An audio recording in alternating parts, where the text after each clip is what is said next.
So can I start with my next question, doctor? Yeah, absolutely. Go on. Yes. So we wanted to know, like, what are the risk factors for stroke?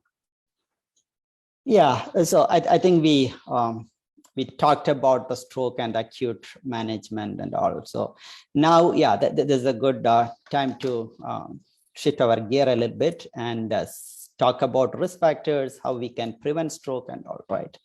So in terms of risk factors, let me tell you about the medical risk factors mostly, like, and then we will go up to the broader ones. The blood pressure management, or like the hypertension, is one of the major risk factor for stroke. That like usually the blood pressure is related to causing injuries to the brain, to the blood vessels. So it could be micro injuries, and that may be leading to the stroke. In some cases, there may be secondary effects due to blood pressure on different organs also. Another one is diabetes. Like diabetes also is a major culprit for causing a stroke in the long run. Diabetes affects all parts of the system, all parts of the body, but it can cause stroke in different ways. One, it can cause this narrowing in small blood vessels, which can accumulate over time, or it can cause atherosclerosis, like the lipid-laden areas in the blood vessels, which can further later lead into dislodgement and finally cause blood clots also. So those are major risk factors. Another major risk factor, which a lot of people can control, like with some effort, with some medical help, is smoking. So nicotine, it has a major effect on all the cardiovascular system, like heart, brain, kidney, you name it. Okay, everywhere it can get affected. So smoking is another factor. Then hyperlipidemia means high cholesterol levels. In some cases, it can be easily managed. In some cases, you may need medicine for that. It may have underlying genetic causes in some cases. Then one thing that we mentioned earlier is atrial fibrillation. It's like abnormal heart rhythm. So this usually manifests to several people as palpitation. Palpitation means a feeling your heart is beating. You know, like all of us, the heart is continuously beating, but you don't usually feel it, right? So if you start feeling it unusually, then that is a time to check if there is some underlying problem, or abnormal, or a feeling that, oh, heart is missing a beat. In those kind of scenarios also, it might be worth exploring that possibility. So atrial fibrillation is another major cause. It causes blood to stagnate in the heart and then lead to, like it can get dislodged and go out all the way to the brain and cause stroke. So those are the important risk factors we need to address. Like some of them may be managed by lifestyle management, or some of them can be managed by medications also.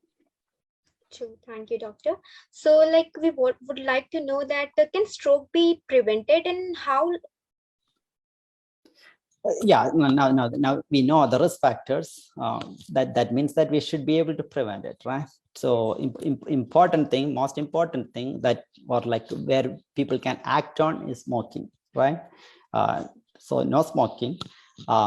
Then another important thing is about secondary smoking also. Like we need to address secondary smoking. That can also cause that all form of cardiovascular risk factor. So the point is this: it is not the smoke content, like, you know, like the soot particles, that is putting somebody at risk of having stroke. It is the nicotine content of that. I mean, soot particles have a role in different pathologies, but so the nicotine content and the other chemical byproducts related to that are the major risk factor. The other important thing, especially coming from lifestyle, is exercise, staying physically active, eating healthy, minimize the saturated food or trans fat food, minimize the extra sodium or added sugars. So those all put you at a higher risk of having stroke. And as if somebody is on medications for blood pressure, atrial fibrillation that we talked about, abnormal heart rhythm, make sure that they stay on medication. They should not miss the medicine. One thing that people tend to ignore a little bit is blood pressure medicine. So that may be something they may want to keep a close eye on it. Another important strategy is maintaining a healthy weight or achieving a healthy weight and maintaining it. So weight is directly related to blood pressure, diabetes, and blood pressure and diabetes is related to stroke. So the cycle goes like that. Another important factor that is being more and more recognized recently is stress level. So especially in today's lifestyle, stress may cause release of certain types of hormones. We call it's adrenaline and several related stress hormones and all. So they also contribute to blood vessel injuries, and that can potentially lead to stroke. So those are the usual things that we can address. Another one will be to make sure that everybody, at least above 50 years, should have regular medical checkup to make sure that their blood pressure is checked in a regular manner, and diabetes, they are checked for diabetes or high cholesterol levels regularly. They all will help in preventing the stroke, and most importantly, having regular exercise. Thank you, doctor. So regular medical checkup is really very important for everyone. I'll note it down. Yeah. Thank you. So we wanted to know, like, can seizures be associated with stroke?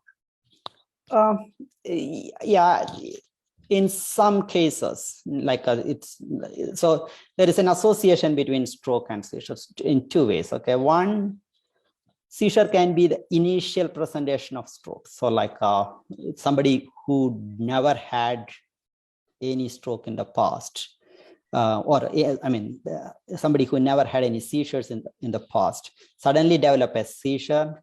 That's a time when we need to suspect, oh, this could be a sign of stroke actually.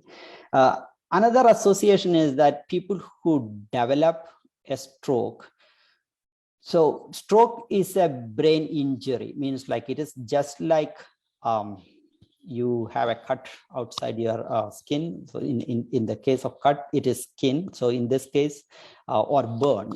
So that will lead into a scar, right? If it is on the skin, it will lead to a scar. In the brain also, if there is an injury because of lack of blood supply, it leads to a scar. Brain does not like scars, especially if there is blood around it, even if it is a little bit of minimal blood products around it. So that can trigger seizures. So one important thing to remember is people who had a stroke may subsequently present or have similar symptoms later. In that case, it can be actually seizure instead of a new stroke. So that is something doctors usually watch out for also. Okay, doctor. So can children or young adults be affected with stroke? So the biggest risk is obviously for older people, like 55 plus, that's where the stroke is considered to be maximum. But I do want to point out a few things so that people do not ignore this. There is a disease called sickle cell disease, where the blood cells will change their shape and lead to clogging of blood vessels. So that is related to it's a more or less a genetic disorder, like inherited through families. So if somebody has sickle cell disease or its tendency to have sickle cell disease, like it's called a trait, they have a slightly higher risk of having stroke. So in that case, even children unfortunately develop stroke. So that may be something to watch out for. Another one is people who are young, who exert too much suddenly, like especially with their neck, if they are doing a lot of neck movement related activity, especially if they are doing it suddenly, that can cause tears in the blood vessels, and that can potentially lead to stroke. So the important point that they should not, if they notice any of these symptoms that I mentioned earlier, like balance issue, weakness, speech issue, they should not ignore it completely just because I'm a young person. The potential for a devastating problem does exist. So because of that, it is better to watch out for it. Another point I want to make is people who use drugs, especially cocaine. So that's a big risk factor for stroke. People who are really completely healthy, who do exercise and all, if they use especially cocaine and some heroin, cocaine, and related drugs, that can potentially lead to stroke in some cases, unfortunately. So those are the usual scenarios when we encounter stroke in younger population. In some cases, there may be metabolic issues and some blood clotting related issues also, but they are relatively rare. So if they have symptoms, like if even younger age group people have symptoms, it is not a good idea to completely ignore the symptoms. They need to get medical attention immediately also. True, doctor. This should be noted down. So what are the long-term effects of stroke, doctor?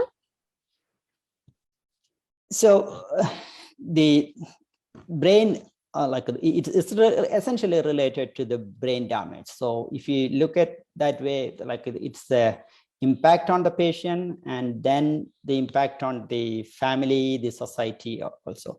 So if you look at the patient level, it can be physical weakness, or they will have balance related problems. They can have speech difficulty.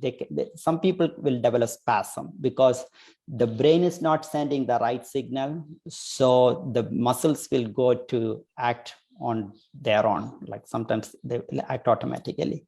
So that can lead to spasms and pain. So in some cases, it can be disabling. Physical therapy helps a lot, but in some cases, they may need medical management also.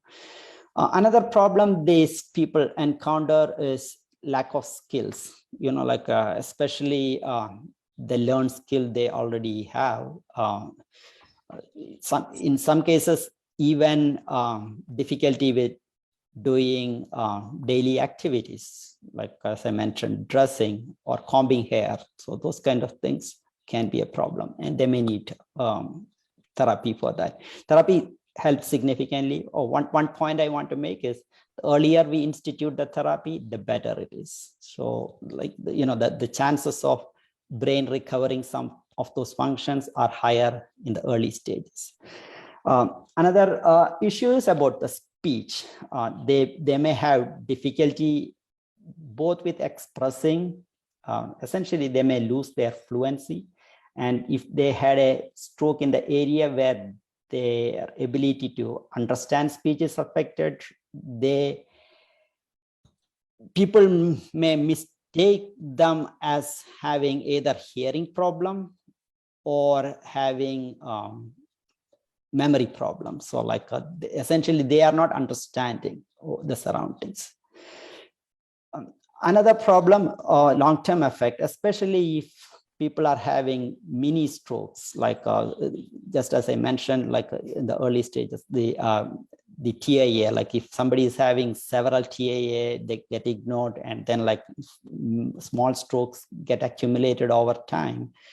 That can lead to dementia.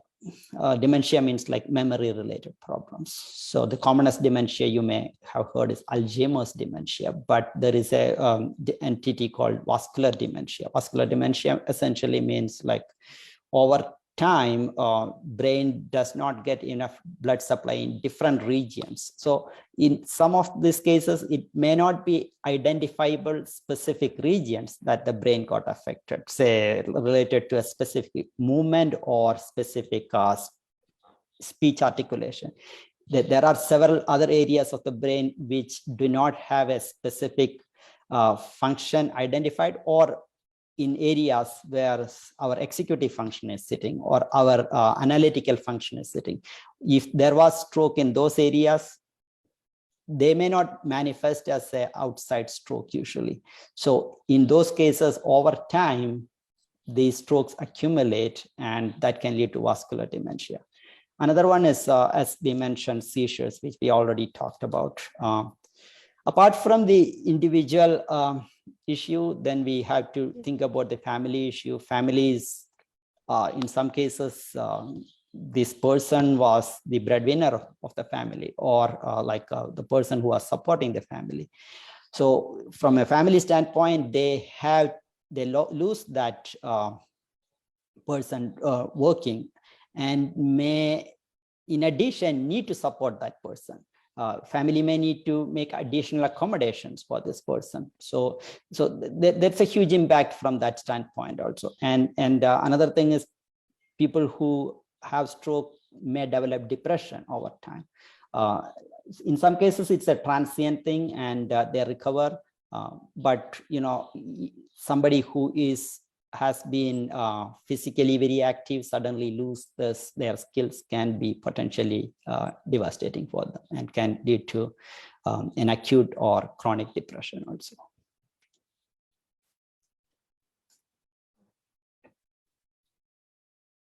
Okay.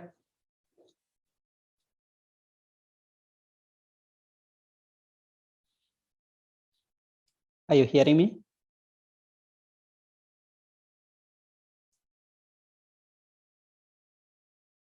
Hello?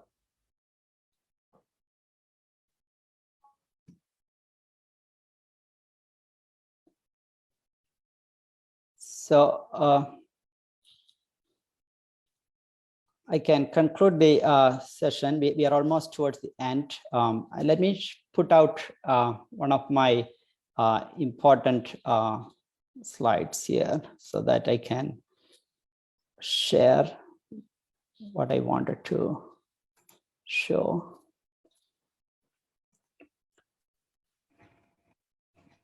So yes, am I audible, doctor? Yeah, transiently. So I want to put out this stroke prevention, which we talked about, so that I just want to re-emphasize this, how we can prevent stroke by avoiding smoking. So that is very important, extremely important. Avoid foods that are high in saturated fat, or trans fat, or sodium and added sugars. Staying physically active, making sure they take medicines, and having regular checkup to ensure they don't develop, or if they have developed atrial fibrillation or high cholesterol related problems, or they address that. Another important thing is about blood pressure control, which we already emphasized, and maintaining, achieving and maintaining a healthy weight will be extremely important.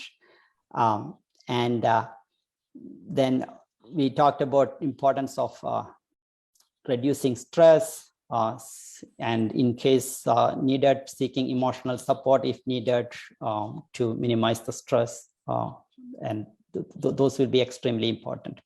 And finally, I want to re-emphasize and go back to that important idea that I want everybody to take as a take-home message, that the be fast, like the balance, the vision-related issues, face related problem, weakness, or if somebody is having weakness of the arms, legs, or speech related problem.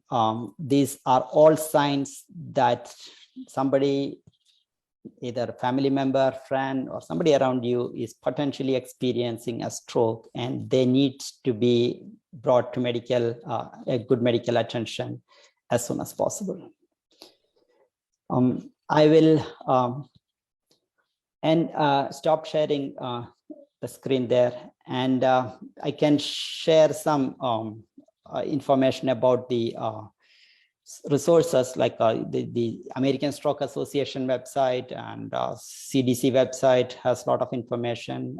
There is a Indian Neurological Association website also has a lot of information about the stroke. So we will share that in our links. Sure. Thank you, doctor. That was indeed great information. Sure. So we wanted to know, like, what resources are available to know more about stroke?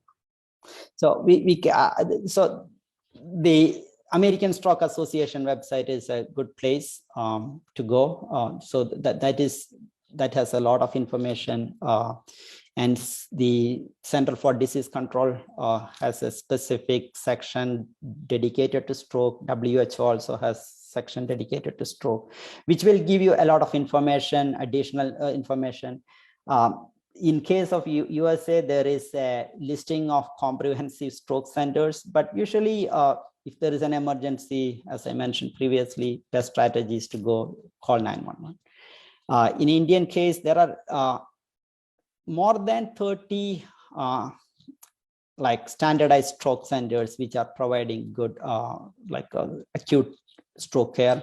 There are additional strokes, some of them are being compiled by the Indian Council for Medical Research and the organizations there. There is a lot of resources available regarding like stroke information also in Indian Association for Neurologists. So that they are all good resources to go with.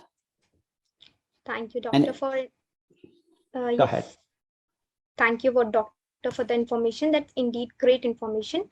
So before closing the show for today, so I wanted to remind everyone, I just wanted to remind all that we are also conducting free medical counseling every Sunday, like 9 to 11 a.m. according to Eastern Standard Time, and 6:30 to 8:30 p.m. for Indian Standard Time. Thank you for the information. And right after that, we are also having diet sessions like live expert Dr.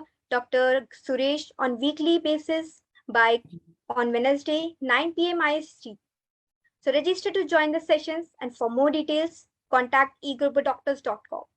Thank you, everyone, and especially Dr. Gireesh. It was